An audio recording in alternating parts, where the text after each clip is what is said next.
नमस्कार दोस्तों, स्वागत है आप सभी का हमारे YouTube चैनल तत्काल एजुकेशन पे। दोस्तों उम्मीद करते हैं आप सभी बहुत अच्छे होंगे, आपकी तैयारी भी काफी जबरदस्त तरीके से चल रही होगी। दोस्तों आज हम आप लोगों के लिए रीजनिंग के 15 महत्वपूर्ण प्रश्न के बारे में इस वीडियो में बताएंगे, जो कि SSC, railway, group D, NTPC या किसी स्टेट एग्जाम की तैयारी कर रहे हैं। इस टाइप के प्रश्न हमेशा परीक्षाओं में पूछे जाएंगे। दोस्तों ये पार्ट नंबर कौन सा 112 है, पार्ट नंबर 111 नहीं देखें तो आप वीडियो सेक्शन में जाके देख सकते हैं। चलिए दोस्तों पहला प्रश्न देख लेते हैं। दोस्तों पहला प्रश्न है, इसमें देखिए नीचे दी गई श्रृंखला श्रेणी में प्रश्नवाचक चिन्ह के स्थान पर कौन सी संख्या आएगी। देखिए नीचे यहाँ पर आपको एक श्रृंखला दिया है, यह श्रृंखला बताना है कि इस प्रश्नवाचक के चिन्ह पर इन चार ऑप्शन में से कौन सी संख्या पर भरा जाएगा। देखिए यहाँ पर सबसे पहले प्रश्न को समझते इसमें बोलकर है, ठीक है ना। देखिए यहाँ पर क्या बोल रहे हैं, दो से क्या रहे 27 रहे, 27 लेकर 63 रहे, 63 ले 112 हो रहा है, 112 से यहाँ पर 176 हो रहा है, 176 से आपको अगला संख्या ज्ञात करना है। देखिए इन श्रृंखला को ध्यान से देखने के बाद में हमको क्या दिख रहा है, हमको यही दिख रहा है कि देखिए 2 से क्या होगा 27 रहे, तो 2 में अगर 25 को जोड़ देंगे तो 27 आ जाएगा, ठीक ना। और 27 ले क्या लिख रहे हैं 63 लिख रहे हैं, तो 27 में अगर यहाँ पर 36 को जोड़ देंगे तो 63 आ जाएगा। और 63 ले क्या लिख रहे हैं, हाँ 112 लिख रहे हैं, तो 63 में अगर यहाँ पर आपको 49 को जोड़ देंगे तो 112 आ जाएगा। 112 से 176 लिख रहे हैं, तो 112 में यहाँ पर आपको 64 को जोड़ देंगे 176 आ जाएगा। तो 176 में कौन सी संख्या को जोड़ेंगे जो अगला संख्या ज्ञात हो गया। उसे पहले एक बार नीचे ध्यान से देखिए, यानी ये जो है ना किसका स्क्वायर दिख रहा है, ये 5 का स्क्वायर दिख रहा है, ठीक है। यहाँ पर क्या दिख रहा है, ये इसका 36 है, तो 36 किसका स्क्वायर दिख रहा है, 6 का स्क्वायर दिख रहा है। ये 49 दिख रहा है, ये 7 का स्क्वायर दिख रहा है। ये 64 है, ये 8 का स्क्वायर दिख रहा है, ठीक है ना। तो उसी प्रकार से देखिए 5, 6, 7, 8, तो यहाँ पर क्या करेंगे 9 का स्क्वायर करेंगे। जब 9 का यहाँ पर स्क्वायर करेंगे तो यहाँ पर 81 आ जाएगा, यानी 81 का स्क्वायर कितना है, 9 का स्क्वायर करेंगे तो 81 आ गया, ठीक है ना। यानी इस प्रश्न यानी यहाँ पर आपको 176 में क्या करेंगे, यानी 81 को जोड़ देंगे। जब 81 को जोड़ेंगे ना तो यहाँ पर आपको 257 आ जाएगा। यानी इस प्रश्नवाचक के चिन्ह पर कौन सी संख्या भरा जाएगा, तो 257 आ जाएगा। तो 257 को देखते हैं किस ऑप्शन में दिख रही है, तो ऑप्शन नंबर बी में दिख रहा है, यानी ऑप्शन नंबर बी आपका सही हो जाएगा। दोस्तों मैं उम्मीद करता हूँ इस प्रश्न को भी आप अच्छी तरह से समझ पाओगे। नेक्स्ट प्रश्न देख लेते हैं। दोस्तों दूसरा प्रश्न है, इसमें देखिए नीचे दी गई आकृति में प्रश्नवाचक चिन्ह के स्थान पर निम्नलिखित में से कौन सा अंक आएगा। देखिए यहाँ पर सबसे पहले प्रश्न को समझते इसमें बोल कर है, ठीक है ना। देखिए यहाँ पर क्या बोल रहा है कि नीचे यहाँ पर आपको एक आकृति दी है, इन आकृति में बताना क्या है कि इस प्रश्नवाचक चिन्ह पर इन चार ऑप्शन में से कौन सा संख्या पर भरा जाएगा।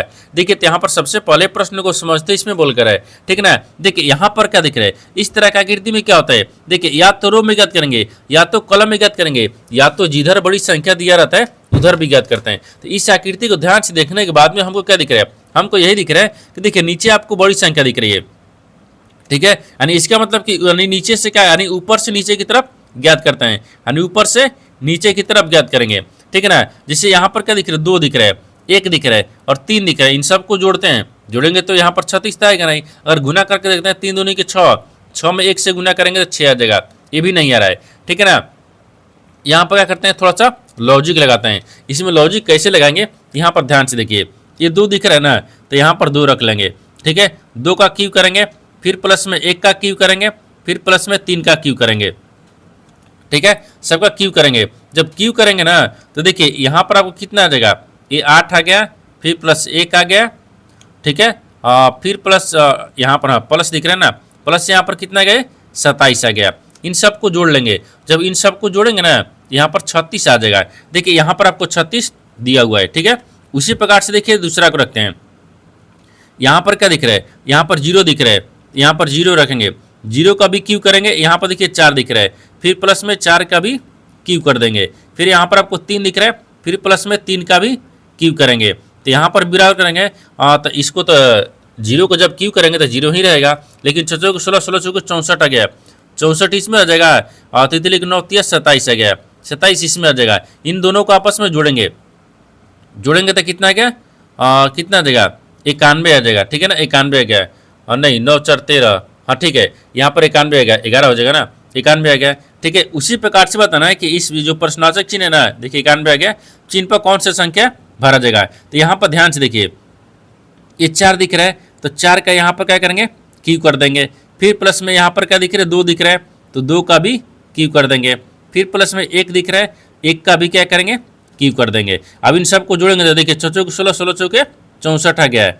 फिर यहाँ पर आपको और दो दूनी के 4, 4 दूनी के 8, कितना आ जाएगा यहाँ पर आपको 8 आ जाएगा, ठीक है। और फिर प्लस में 1 हो जाएगा। इन सबको क्या करेंगे, जोड़ेंगे। देखिए जब यहाँ पर 64 आ गया, 64 में यहाँ पर आपको 6 को डाल देंगे तो कितना रहेगा, जब 6 को डाल देंगे यहाँ पर आपको, और तो यहाँ पर 70 हो गया, 70 को यहाँ दिख रहा है और 6 को डाल दिए तो 2 इधर हो गया, 1 3 हो गया, कितना गया, ये 73 आ जाएगा। कितना गया, 73 आ गया। यानी इस प्रश्नार्थक चिन्ह पर कौन सी संख्या भरा जाएगा, 73 भरा जाएगा। तो 73 को देखते हैं किस ऑप्शन में दिख रही है, तो ऑप्शन नंबर डी में दिख रहा है, यानी ऑप्शन नंबर डी आपका सही हो जाएगा। दोस्तों मैं उम्मीद करता हूं इस प्रश्न को भी आप अच्छी तरह से समझ पाओगे। नेक्स्ट प्रश्न देख लेते हैं।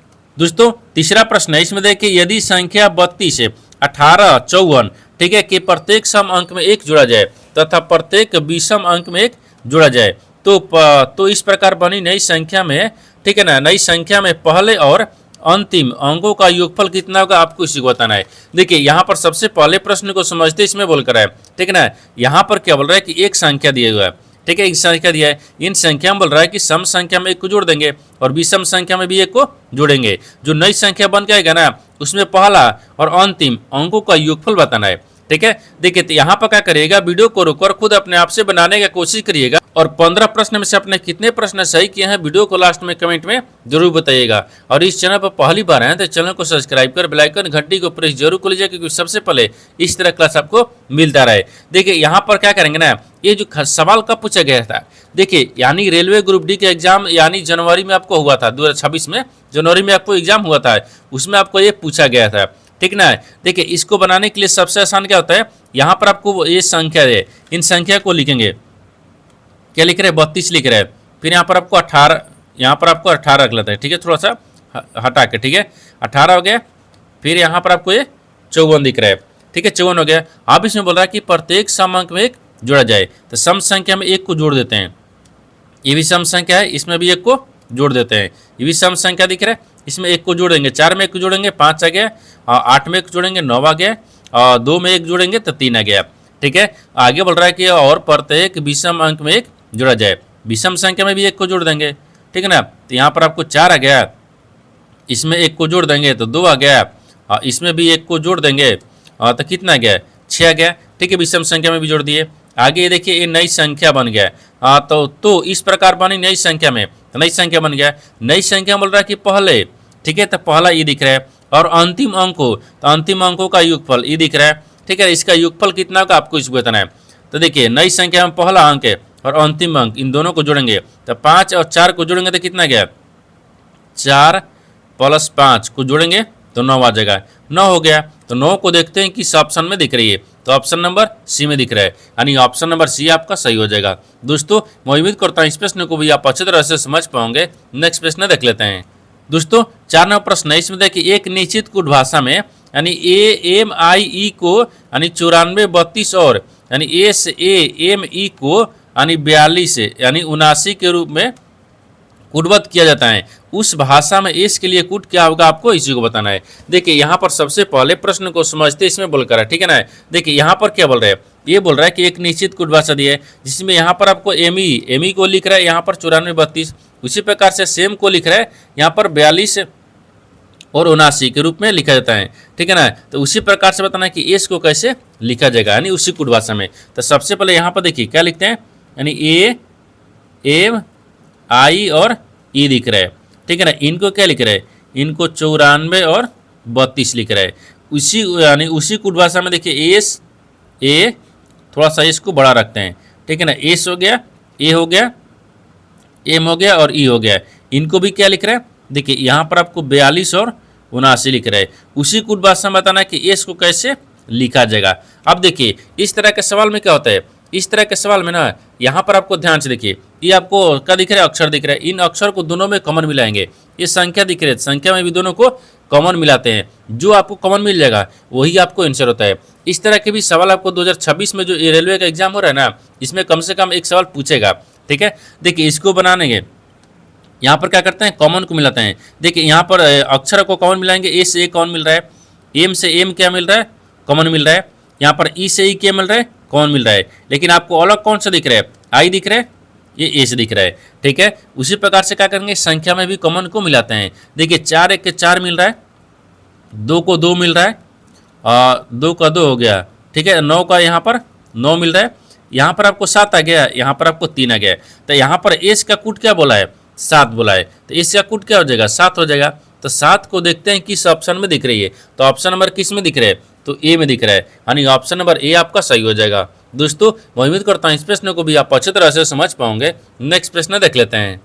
दोस्तों 5 नंबर प्रश्न है, इसमें देखिए यह प्रश्न नीचे दी गई 5 3 अंकीय संख्याओं पर आधारित है। यहाँ पर 5 को संख्या दिए जो 3 अंकीय संख्याओं पर आधारित है। 593 तो 3 अंक दिया है, यानी 784 है, 3 अंक दिया है, 358 है, 3 अंक दिया है, ऐसा ऐसा 5 को अंक दिया है। ठीक है, 5 अंक दिए। ये देखिए सवाल आपको यहाँ से पूछा है कि यदि सबसे बड़ी संख्या के तीसरे अंक को सबसे छोटी संख्या के दूसरे अंक में जोड़ा जाए तो परिणाम क्या होगा। देखिए यहाँ पर सबसे पहले प्रश्न को समझते इसमें बोल कर है, ठीक है ना। देखिए यही बोल रहा है कि यह प्रश्न नीचे दी गई 5 3 अंकीय संख्याओं पर आधारित है। 5 को संख्या दे दिए, 3 अंकीय पर आधारित है। ठीक है, अब आगे देखिए सवाल पूछ रहा है कि यदि सबसे बड़ी संख्या के तीसरे अंक को, तो सबसे बड़ी संख्या कौन सा दिख रहा है, 784 दिख रहा है। ठीक है, तो 784 को रखेंगे, सबसे बड़ी संख्या 784 का है, तो 784 को कौन सा संख्या दिख रहा है, तीसरा अंक ये दिख रहा है। आगे बोल रहा है कि सबसे छोटी संख्या के दूसरा अंक है, तो सबसे छोटी संख्या 296 दिख रहा है, तो यहाँ पर आपको 296 दिख रहा है। 296 का दूसरा अंक बोल रहा है, ये दूसरा अंक है। ठीक है, दूसरा अंक में जोड़ा जाए तो परिणाम क्या हो गया। इसे कहने का मतलब है कि सबसे बड़ी संख्या का तीसरा अंक क्या दिख रहा है, 4 आ गया। सबसे छोटी संख्या के दूसरा अंक क्या दिख रहा है, 9 दिख रहा है। इन दोनों को आपस में अगर जोड़ देंगे ना तो परिणाम क्या होगा। तो देखिए अब जोड़ने के बाद में यहाँ पर आपको 13 आ जाएगा। कितना गया, 9 4 13 होता है, 13 आ जाएगा। तो 13 को देखते हैं किस ऑप्शन में दिख रही है, तो ऑप्शन नंबर यहाँ पर आपको बी में दिख रहा है, यानी ऑप्शन नंबर बी आपका सही हो जाएगा। दोस्तों मैं उम्मीद करता हूँ इस प्रश्न को भी आप अच्छी तरह से समझ पाओगे। नेक्स्ट प्रश्न देख लेते हैं। दोस्तों 6 नंबर प्रश्न है, इसमें देखिए नीचे दिए गए विकल्पों में से संबंधित शब्द को चुनिए। देखिए नीचे यहाँ पर आपको एक संबंधित शब्द दिया है, यानी मुर्गी जो ना आपको पिंजरा से समेत है। ठीक उसी प्रकार से बताना है कि खरगोश जो ना इस प्रश्नार्थक चिन्ह पर इन 4 ऑप्शन में से किसे समित होगा। देखिए यहाँ पर सबसे पहले प्रश्न को समझते इसमें बोल कर है, ठीक है ना। देखिए यहाँ पर बोल रहा है कि मुर्गी जो ना आपको पिंजरा से समेत है, तो मुर्गी कहाँ रहती है, पिंजरा में रहती है। ठीक है ना, तो रहती है यानी रहती हैं पिंजरा। मुर्गी जो है मुर्गी वो आपको पिंजरा में रहती है या दरबा में रहती है। ठीक है, उसी प्रकार खरगोश जो है ना वो कहाँ रहता है, तो खरगोश आपको गुफा में थोड़ा रहेगा, नहीं जाल में रहता है, जाला में नहीं, छप्पर पर रहता है, नहीं यहाँ पर मांद में रहता है। तो यहाँ पर आपको क्या रखेंगे, मांद को रखेंगे। ठीक है ना, मांद दिख रहा है यानी मांद में रहता है। जिस प्रकार से मुर्गी यहाँ पर पिंजरा में रहती है यानी दरबा में, उसी प्रकार से खरगोश यहाँ पर मांद में रहता है। तो इस प्रश्नार्थक चिन्ह पर कौन सा शब्द भरा जाएगा, मांद हो जाएगा। तो मांद को देखते हैं किस ऑप्शन में दिख रही है, तो ऑप्शन नंबर आपको डी हो जाएगा। ऑप्शन नंबर डी आपका सही हो जाएगा। दोस्तों मैं उम्मीद करता हूँ इस प्रश्न को भी आप अच्छी तरह से समझ पाओगे। नेक्स्ट प्रश्न देख लेते हैं। दोस्तों 7 नंबर प्रश्न है, इसमें देखिए निम्नलिखित संख्या और प्रतीक श्रृंखला का संदर्भ लीजिए और उसके आधार पर पूछे गए प्रश्न का उत्तर दीजिए। गिनती केवल बाएं से दाएं की जानी चाहिए। देखिए यहाँ पर आपको एक श्रृंखला दे दी है, इन श्रृंखला में आपको बताना क्या है। सवाल देखिए यहाँ से पूछा है, यदि श्रृंखला से सभी प्रतीक को हटा दिया जाए तो दाएं से 7वें स्थान पर निम्नलिखित में से कौन सा, ठीक है ना, निम्नलिखित में से क्या आएगा। देखिए यहाँ पर सबसे पहले प्रश्न को समझते इसमें बोल कर है, ठीक है ना। देखिए यहाँ पर क्या बोल रहे हैं, ये बोल रहा है कि निम्नलिखित संख्या प्रत्येक श्रृंखला का संदर्भ लीजिए और उसके आधार पर पूछे गए प्रश्न का उत्तर दीजिए और गिनती केवल बाएं से दाएं की जानी चाहिए। ठीक है ना। अब आगे देखिए यहाँ पर आपको एक श्रृंखला दे दिया है, इन श्रृंखला में आपको बताना क्या है। सवाल देखिए यहाँ से पूछा है, ये बोल रहा है कि यदि श्रृंखला से, ठीक है ना, श्रृंखला से सभी प्रतीक को हटा दीजिए, यानी इन श्रृंखला दिया ना, इन श्रृंखला से हम सभी प्रतीक को हटाते हैं। देखिए ये प्रतीक हो गया, ये भी प्रतीक हो गया, ये भी हो गया, ये भी हो गया, ये भी हो गया, ये भी प्रतीक दिख रहा है। ठीक है ना, ये सभी प्रतीक को हम हटा देते हैं, सभी प्रतीक को हटा दिए। ठीक है, बोल रहा है हटा दिया जाए तो दाहिने से 7वां स्थान, ये तो बाएं दिख रहा है, ये दाएं दिख रहा है, दाहिने से 7वां स्थान। ठीक है ना। देखिए तब बोल रहा है कि दाहिने से 7वें स्थान पर निम्नलिखित में से क्या आएगा, तो दाहिने से इधर से चलेंगे 7वां स्थान। देखिए ना 1 2 3 4 5 6 7, हाँ 7वां स्थान, यानी दाहिने से 7वां स्थान पर कौन आ रहा है, तो 2 आ रहा है। कौन आ रहा है, 2 आ जा रहा है, तो 2 2 आ गया, यानी 2 हो जाएगा। तो 2 को देखते हैं किस ऑप्शन में दिख रही है, तो ऑप्शन नंबर यहाँ पर आपको बी में दिख रहा है, यानी ऑप्शन नंबर बी आपका सही हो जाएगा। दोस्तों मैं उम्मीद करता हूँ इस प्रश्न को भी आप अच्छी तरह से समझ पाओगे। नेक्स्ट प्रश्न देख लेते हैं। दोस्तों 8 प्रश्न है, इसमें देखिए उस वे आरेख का चयन करें जो दिए गए वर्गों के बीच संबंध को सर्वोत्तम रूप से दर्शाता है।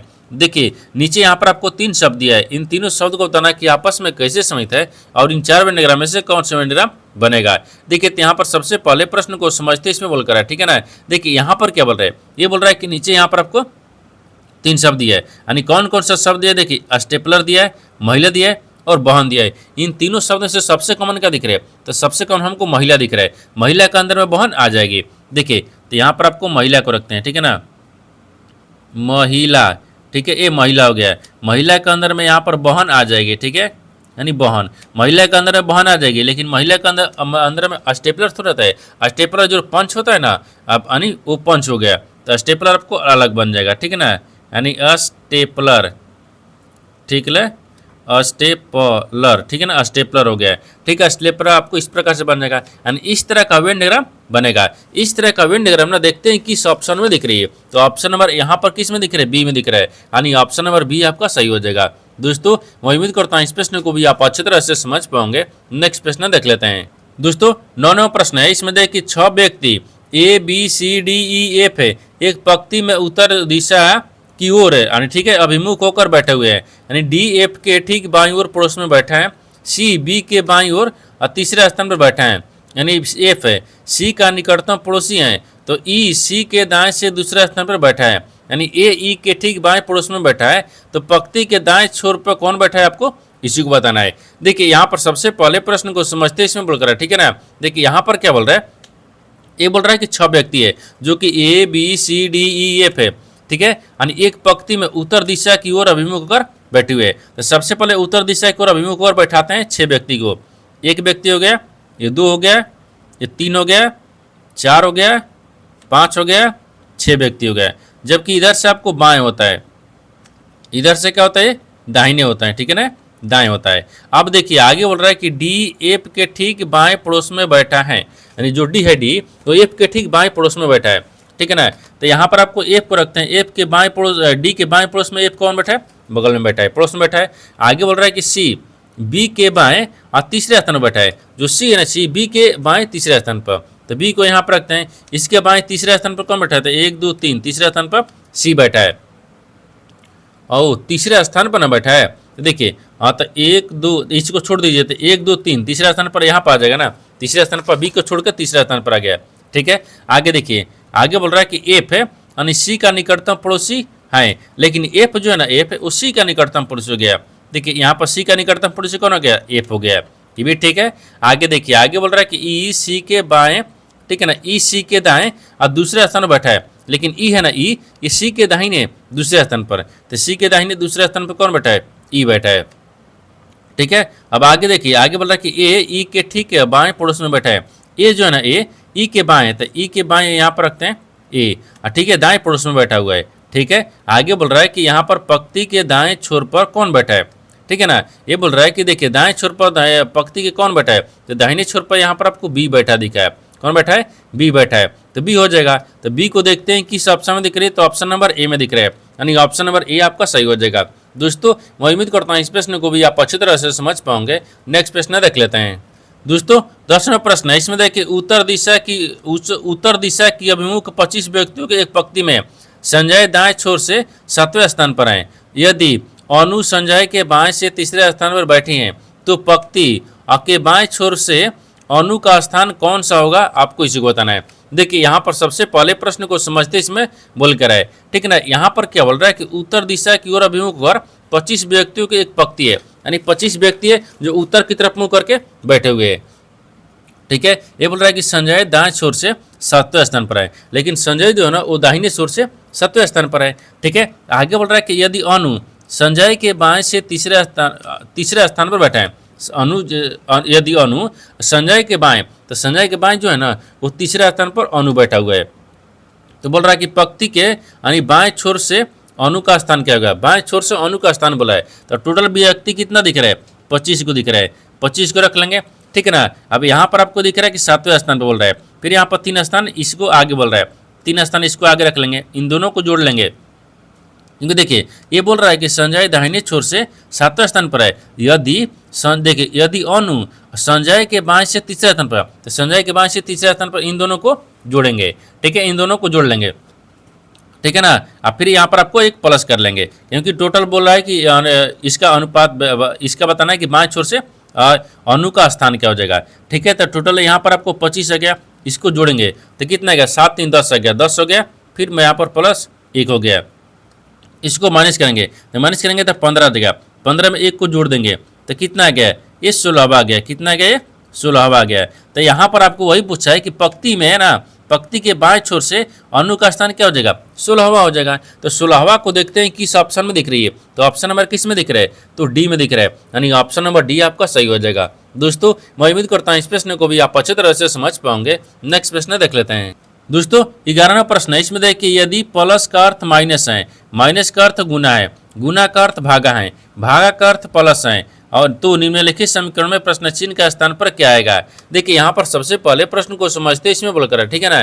देखिए यहाँ पर क्या बोल रहे हैं, ये बोल रहा है कि नीचे यहाँ पर आपको एक समीकरण दिया है, इन समीकरण को सही बनाने के लिए चिन्ह को आपस में बदलना होगा। चिन्ह को बदलने के बाद में समीकरण को सही बनाएंगे। तो सबसे पहले चिन्ह क्या बोल रहा है इसके बारे में सोचेंगे। ठीक है ना। याद यहाँ पर बोल रहा है कि यदि प्लस का अर्थ माइनस है, प्लस की जगह पर माइनस को रखते हैं, माइनस का अर्थ गुना दिख रहा है, इसके जगह पर गुना रखेंगे, गुना का अर्थ भागा दिख रहा है, तो गुना के जगह पर यहाँ पर भागा आ गया है।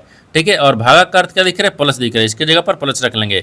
आगे बोल रहा है कि तो निम्नलिखित समीकरण में प्रश्न चिन्ह का स्थान पर क्या आएगा, आप इसी को बताना है। चिन्ह तो बदल दिए, आप समीकरण को सोल्व करेंगे। देखिए यहाँ पर 18 गुने 6 हो जाएगा, फिर प्लस में 228 हो जाएगा, फिर माइनस कितना दिख रहा है, 46 दिख रहा है, फिर भागा कितना दिख रहा है, 2 दिख रहा है। ये प्रश्नार्थक चिन्ह। देखिए सबसे पहले क्या होता है ना कि भाग का प्रक्रिया होता है, तो भाग कैसे करेंगे, यहाँ पर देखिए काट लेंगे, तो 2 दूनी के 4 हो गया, 2 3 6 हो गया, 23 मिनट में काट दिए। जब 23 मिनट में काट दिए ना, तो 18 में 6 से गुना करेंगे, 18 6 का इटोल से, यानी 108 आ गया। ठीक है ना। फिर प्लस में यहाँ पर 228, माइनस में यहाँ पर 23 रखेंगे। ठीक है, अब इसको क्या करते हैं, अब इसको क्या करेंगे ना कि इसको पहले जोड़ लेंगे। ठीक है, और इसको क्या करते हैं, जोड़ते हैं या घटा लेंगे, नहीं पहले क्या करते हैं, माइनस करते हैं। देखिए 108 दिख रहा है ना, 108 में प्लस करेंगे। ठीक है, 108 में प्लस कर लेंगे, और कितना करेंगे, हाँ इसको पहले माइनस करेंगे, एक बार माइनस कर लें क्या, एक बार माइनस कर लेते हैं। ठीक है ना। देखिए 108 दिख रहा है, अब इसको माइनस करेंगे तो 5 में से, देखिए 8 में से 3 घटाएंगे तो 5 बचेगा।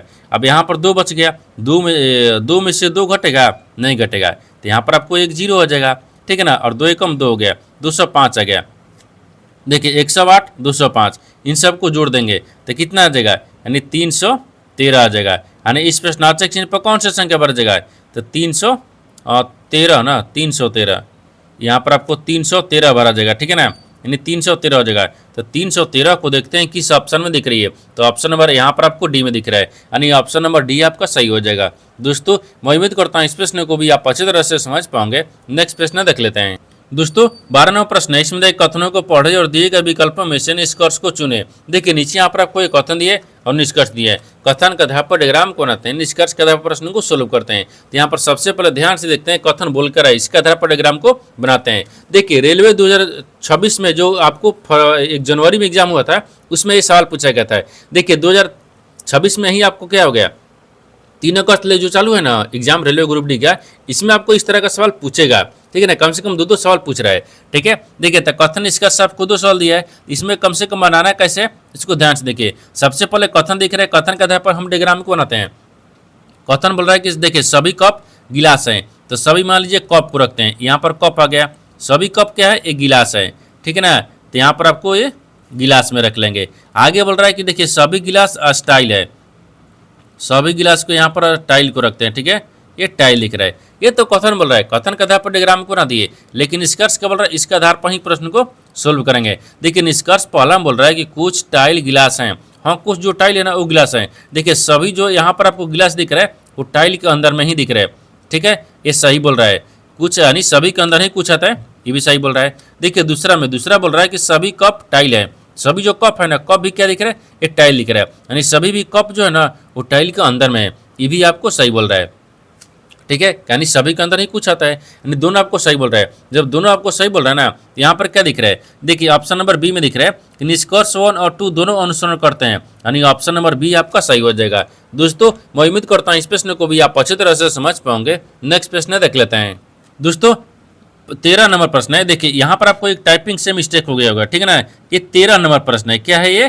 13 नंबर प्रश्न है, 15 नहीं 13 है, ठीक है ना। 13 नंबर प्रश्न है। इसमें बोल रहा है कि एक मनुष्य 3 वर्ष की अवधि के लिए समान दर तथा यानी सामान्य ब्याज दर, ठीक है ना, और 400 रुपये तथा 600 रुपये उधार देता है तथा ब्याज के रूप में उन्हें उसे कुल 90 रुपये मिलते हैं, तो प्रति वर्ष ब्याज की दर क्या होगा आपको इसी को बताना है। देखिए यहाँ पर सबसे पहले प्रश्न को समझते इसमें बोल कर है, ठीक है ना।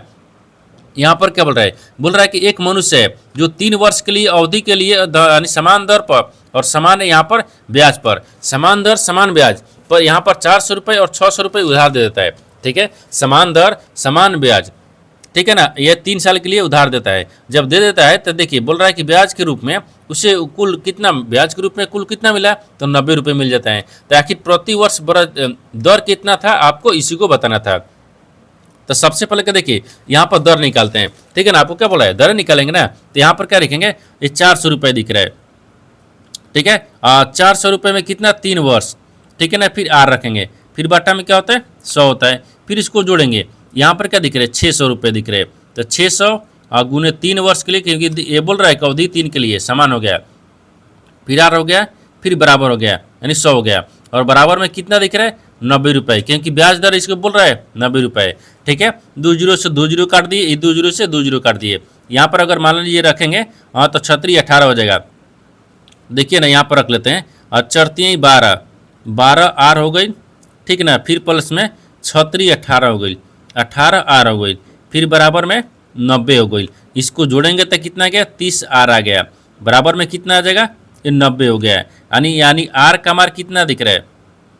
आर के तो 1 जीरो से 1 जीरो काट लेंगे, तितली को 9 काट लेंगे, यानी 3 हो गया, ठीक है ना। तो आपसे वही बोला है, क्या बोल रहा है कि देखिए यानी प्रति वर्ष प्रतिशत ब्याज दर क्या है? तो ब्याज दर यहाँ पर आपको 3% आ गया है। तो 3% को देखते हैं किस ऑप्शन में दिख रही है, तो ऑप्शन नंबर किस में दिख रहा है? सी में दिख रहा है, यानी ऑप्शन नंबर सी आपका सही हो जाएगा। दोस्तों मैं उम्मीद करता हूँ इस प्रश्न को भी आप अच्छी तरह से समझ पाओगे। नेक्स्ट प्रश्न देख लेते हैं। दोस्तों 14वां प्रश्न है। इसमें देखिए यहाँ पर आपको एक समीकरण दिया है, इन समीकरण का मान ज्ञात करना है, ठीक है ना। इसको बनाने के लिए सबसे आसान तरीके क्या होता है ना, देखिए यहाँ पर आपको क्या दिख रहा है? इतना दिया है, फिर इसमें आपको इतना दिया है, फिर इसमें क्या दिया? इतना दिया है, और इसको क्या दिया? इसमें सब में एक दे दिया है, ठीक है। इसको जोड़ते हैं, ठीक है ना। जैसे देखिए यहाँ पर आपको ओवर रूट में क्या दिख रहा है? माइनस दिख रहा है, तो माइनस रख लेंगे 3, फिर प्लस में करेंगे 3 हो जाएगा, फिर यहाँ पर प्लस में आर दिख रहा है, फिर कॉमन यहाँ पर 2 हो गया, फिर प्लस में यहाँ पर ओवर रूट 3 हो गया है, ठीक है ना। ओवर रूट 3 हो गया है, ठीक है। 3 को चल रहा है। अब एक बार और चलेंगे, ठीक है ना। देखिए यहाँ पर आपको माइनस ओवर रूट दिख रहा है, ये 3 दिख रहा है, ठीक है। ये ओवर रूट में 3 दिख रहा है ना, ये भी आपको ओवर रूट में है, ध्यान दीजिएगा, ओवर रूट में दिख रहा है, ये भी आपको ओवर रूट 3 दिख रहा है, ठीक है। अब फिर प्लस हो गया, इसको सबको गुना करके जोड़ेंगे तो कितना क्या? एक 9 यानी 19 है गया, 19 ओवर रूट हो गया, फिर प्लस में 8 दिख रहा है, फिर ओवर रूट में 3 दिख रहा है, ठीक है। अब देखिए यहाँ पर आपको क्या दिख रहा है? तो ओवर रूट में यहाँ पर आपको ओवर रूट 3 दिख रहा है, फिर प्लस में यहाँ पर 4 दिख रहा है, ठीक है ना। फिर ओवर रूट यहाँ पर 3 दिख रहा है, और बराबर में कितना आ जाएगा? देखिए 3 और 3 को रूट काट देंगे तो बराबर में यहाँ पर 4 रूट आ गया, तो 4 रूट बराबर क्या आ गया? 2। इसका वर्गमूल 4 का कितना होता है? 2 होता है, तो यहाँ पर 2 आ गया, तो आपका इसका मान कितना आ गया? 2 आ जाएगा। तो 2 को देखते हैं किस ऑप्शन में दिख रही है, तो ऑप्शन नंबर ए में दिख रहा है, यानी ऑप्शन नंबर ए आपका सही हो जाएगा। दोस्तों मैं उम्मीद करता हूँ इस प्रश्न को भी आप अच्छी तरह से समझ पाओगे। नेक्स्ट प्रश्न देख लेते हैं। दोस्तों 15 प्रश्न है। इसमें देखिए तेल की लागत 100 रुपये प्रति लीटर पड़ती है, यानी इसमें से दूसरे तेल की मिलावट करने पर लागत 50 रुपये प्रति लीटर पड़ती है। तो राम इस मिश्रण को यानी 96 प्रति लीटर के हिसाब से बेचकर 20% लाभ कमाता है, तो वह किस अनुपात में दोनों का मिलाता है? देखिए यहाँ पर सबसे पहले प्रश्न को समझते इसमें बोलकर है, ठीक है ना। देखिए यहाँ पर क्या बोल रहे हैं? ये बोल रहे हैं ना कि यहाँ पर आपको 100 रुपये, देखिए तेल की लागत 100 रुपये प्रति लीटर है, माने 100 रुपये तेल की लागत है, ठीक है। 100 रुपये प्रति लीटर मिलता है। वो बोल रहा है कि इसमें दूसरे तेल की मिलावट करने के बाद जब दूसरे तेल की मिलावट कर देता है ना, तो यहाँ पर उसको 50 लीटर प्रति पड़ जाती है, जिससे वो 100 रुपये में बेचता था, ठीक है। लेकिन अब दूसरे तेल को जब मिला देता है, इसमें क्या हो गया? ये आपको यहाँ पर 50 रुपये प्रति लीटर ही पड़ जाती है, ताकि राम जो है ना, राम इसे मिश्रण में 96% प्रति लीटर के हिसाब से बेचता है। अब क्या किया ना कि अब 96 रुपये की दर से बेचने चालू कर दिया है, और 20% उसको लाभ भी कमा लेता है, ठीक है ना। तो आखिर किस अनुपात में वो दोनों का मिलाता है, आपको इसी को बताना है। देखिए, जब अनुपात निकालने के लिए एक फॉर्मूला होता है, पहले यहाँ पर मिश्रण को निकाल लेते हैं, ठीक है ना। ये मिश्रण हो गया, नहीं मिश्रण हो गया ना, ये मिश्रण हो गया, मिश्रण का क्रय मूल, ठीक है ना, क्रय अमूल, मिश्रण का क्रय मूल। तो मिश्रण का क्रय मूल कितना दिया है, 96 दिया है, बटा में 120 ना, क्योंकि 120 रख रहा है, क्योंकि देखिए यहाँ पर बोल रहा है कि 20% लाभ कमाता है। फिर यहाँ पर गुने कितना है कि 100 आ गया। देखिए 1 0 से 1 0 काट देंगे, 12 8 96 हो गया, यानी कितना आ गया यहाँ पर आपको 80 रुपये आ गया, ठीक है। मिश्रण जब 80 रुपये आ गया, अब इसको क्या करेंगे 100 रुपया, ठीक है। और फिर यहाँ पर आपको ये 50 रुपया दिया है, ठीक है ना। अब ये 80 रुपया मिश्रण आ गया, 80 रुपये इधर रख लेंगे। अब देखिए ये 100 में से क्या करेंगे, 100 में से 80 घटाएंगे तो यहाँ पर आपको 20 बच गया। अब इधर देखिए ये 80 दिख रहा है, 80 में से 50 को घटा लेंगे, इधर 30 बच गया, ये 30 बच गया, ये अनुपात में आ गया, ठीक है ना। तो आपसे वही बोला है कि दोनों तेल का अनुपात, ठीक है, इसे लिखते हैं, देखिए दोनों, ठीक है ना, दोनों तेल का अनुपात, तो यहाँ पर आपको देखिए 30 अनुपात 20 दिया ना, 30:20 दिया है, 2 2 0 काट लेंगे तो कितना आ गया, यानी 3:2 आ गया। तो ये दोनों तेल का अनुपात कितना आ गया, 2:3 आ गया, 3:2 आ गया। तो 3:2 को देखते हैं किस ऑप्शन में दिख रही है, तो ऑप्शन नंबर यहाँ पर आपको डी में दिख रहा है, यानी ऑप्शन नंबर डी आपका सही हो जाएगा। दोस्तों मैं उम्मीद करता हूँ इस प्रश्न को भी आप अच्छी तरह से समझ पाओगे। नेक्स्ट वीडियो में मिलते हैं, तब तक जय हिंद। दोस्तों इस चैनल पर पहली बार आए तो चैनल को सब्सक्राइब कर बेल आइकन घंटी को प्रेस जरूर कर लीजिए, क्योंकि सबसे पहले इस तरह क्लास आपको मिलता रहे। और इन सारे प्रश्न का PDF आपको टेलीग्राम पर मिल जाएगा, जो कि इस वीडियो का डिस्क्रिप्शन में लिंक दिया गया है।